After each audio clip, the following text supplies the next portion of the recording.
the need to be among smart people on Sculpt Quest channel. This is Marvin Tabi Ashu presenting to you this very special topic. Sculpt Quest is a place where we commune as a people, Africans in the diaspora, to talk about our problems and to find a common solution to some of these problems. So if you are just joining in for the very first time, please feel at home. Leave us with comments that will help us develop or propel some of the strategies or medium in which we channel or we present some of these topics to you. And if you know much already about some of these pertinent issues that are happening in our communities, why not come aboard and talk about it? Give us your opinion. Maybe you being here will be the reason for which somebody stops crying in their parental struggle, in their lifestyle, in their fashion struggle, in their marriage and all whatnot, in the educational struggle. So please feel free to come and share with us your experience to life. So, as I said, coming in for the very first time, you might want to know much about Sculpt Quest. I already listed what we do out here, and I encourage you to go back and watch some of our videos. From there, you're going to have a complete follow up of what we've been doing, where we at, and where we are going to. So, be a part of it, be a part of the journey, be a part of the movement.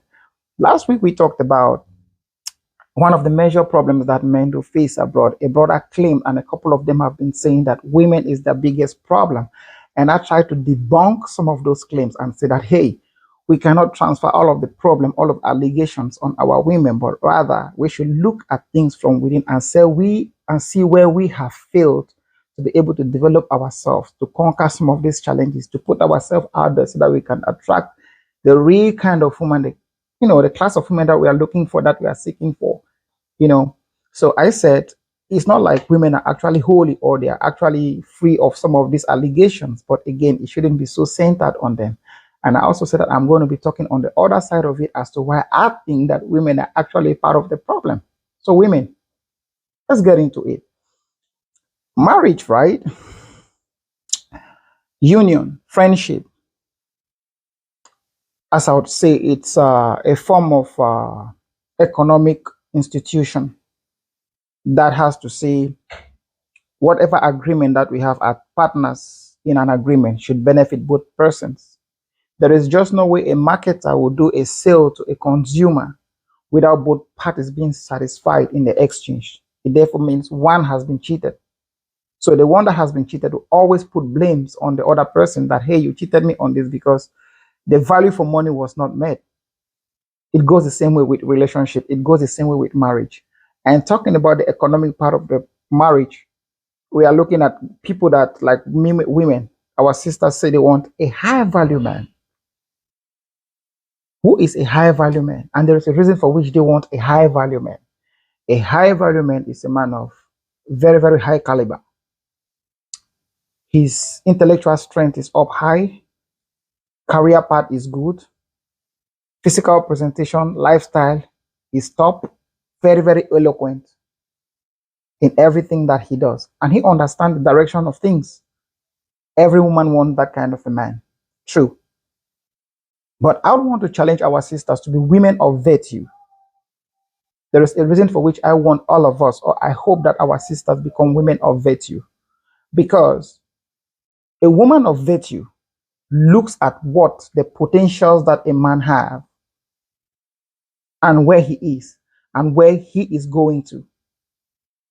She can become part of that venture for both parties to work together and add meanings to each other so that both of them can reach their endpoint smoothly. If you get into such an agreement with a brother that is still striving, that you believe in him and you understand that this man actually knows who has just added into his life or onto his boat, he would respect you, treat you like the queen that you are, adorn you, and give you the crown in every step of the way or in every aspect of life. This is what every woman wants, right?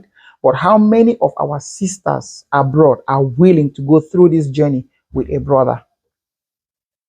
All of us, all of them just want, all of you just want a high value man, a well sought out guy, a well, settled guy. Any man who is already out there doing well will hardly appreciate a woman that just popped into his life because He's looking at you as if you are a liability. You are adding nothing to his finances. You are adding nothing into his intellectual strength. You are adding nothing. So you are just another piece of burden onto him that he uses to meet his needs on the other side of life.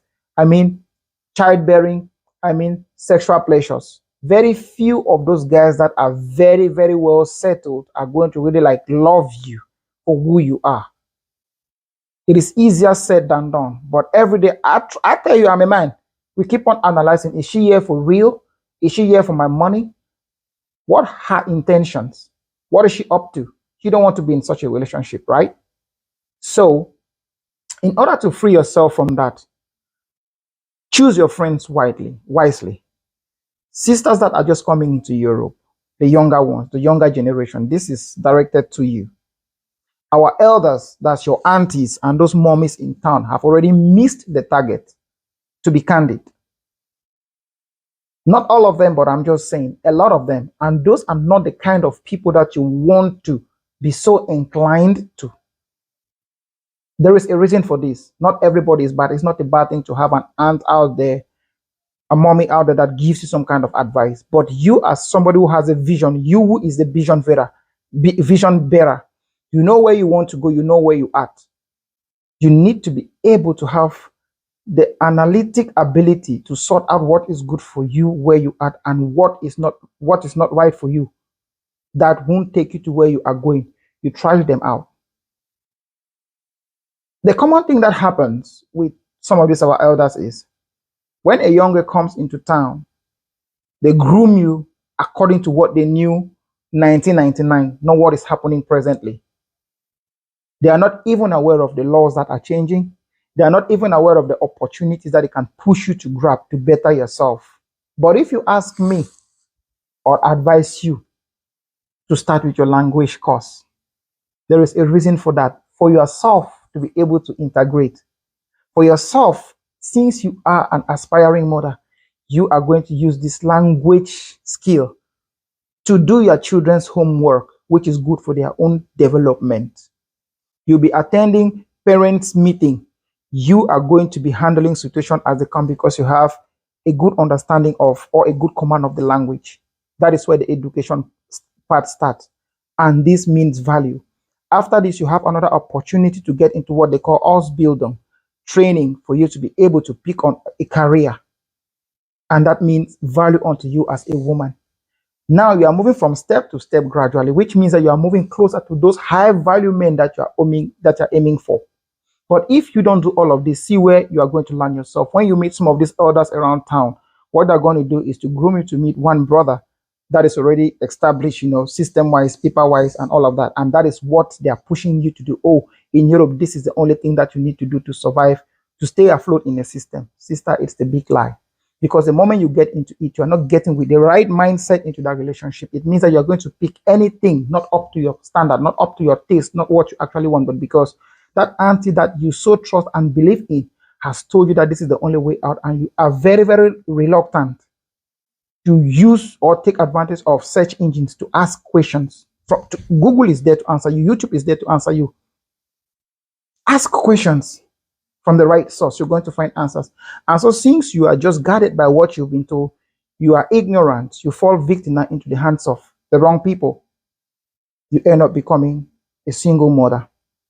Let me ask you, do you think any man, that man of high value, that caliber of a man that you are looking for, is going to fall for you or take into consideration that you are a single mother to build up a life with you? What life is there to be built together?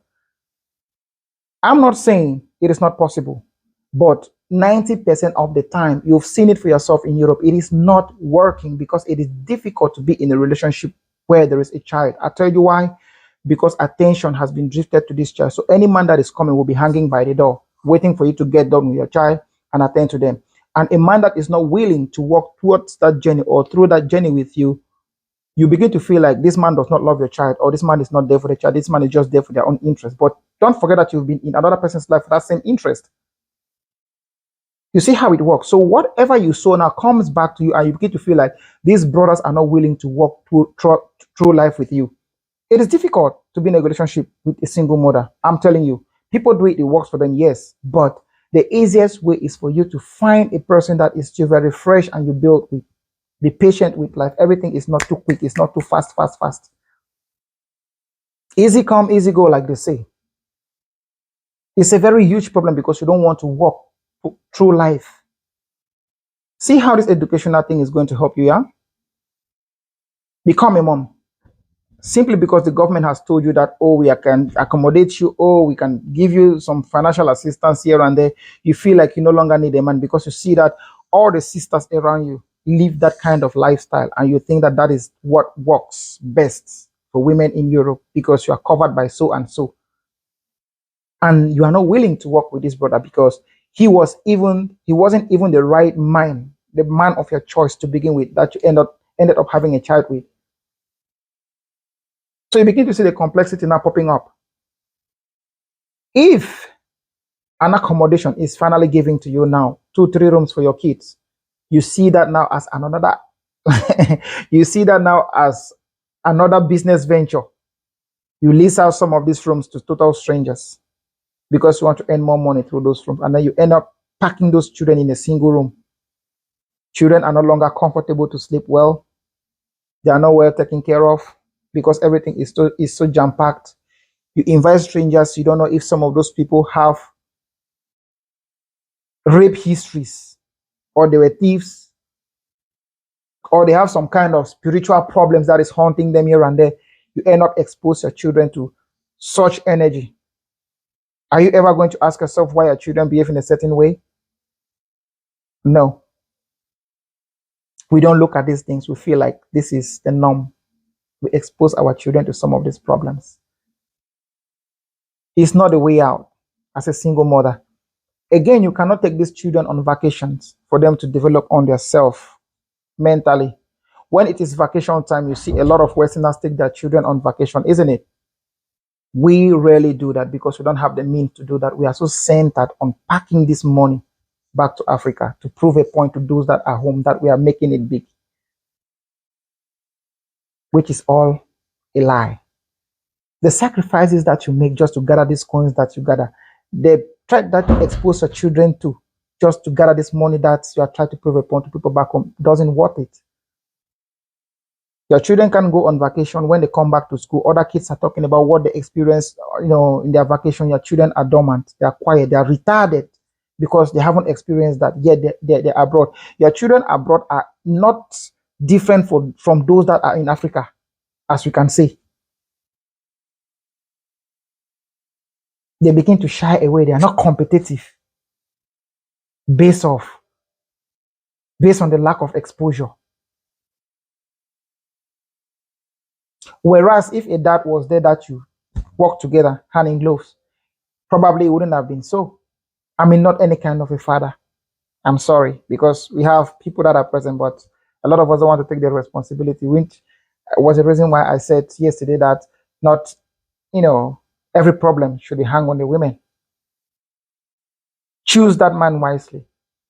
I've seen sisters whom, when they walk down the street, they see a brother, they snub, they put up some kind of attitude. I have also seen brothers who are, potential husbands. They are doing well, they have a career. But simply because a lot of them don't show off, they see a sister try to talk to a sister, they bluff, they look down on them because you're aiming up for something high, because your mind is out there, you want to do this, you want to join here, you want to go there, you want to explore this, you want to go parties, you want to do all of that. Calm down, sister. 2 heads are better than one. 2 heads are better than one. Because of the so many things that you want to grab here and there, you want to take this, you want to take that, you want to have everything at the moment. Pressure here and there. It makes you look less attractive because you no longer pay attention to yourself as a woman. This is why these brothers go to the internet to start looking at other girls in comparison to you. They no longer see value in you because your mind is drifted over material things. You're just jumping up and down, looking for things that really are not necessary at the moment. Stressed, not time to clean yourself, not time to take. I've seen sisters that are looking horrible down the streets, and I begin to ask myself, what is going on?